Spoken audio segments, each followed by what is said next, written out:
Добро подаване и 1-0 за Аржентина. Алби Селесте повежда. Лисандро Мартинес успява да вкара, след като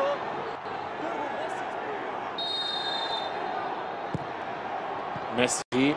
Добро подаване и 1-0 за Аржентина. Алби Селесте повежда. Лисандро Мартинес успява да вкара, след като първо Меси изпрати топката към близката града, а там имаше футболист от Аржентина, който я отклони към далечната.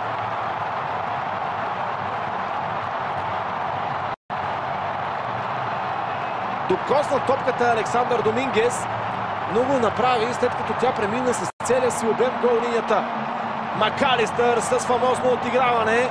Алексис Макалистър, който въпреки по-нисичкия си ръст успява да отклони по перфектен начин топката към далечната града, а там Лисандро беше напълно забравен.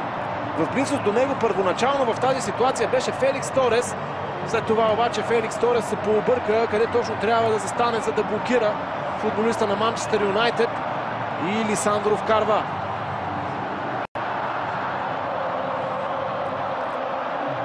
Това е и първият точен удар за Аржентина в матча. Един точен изстрел и Алби Селесте са напред в резултата.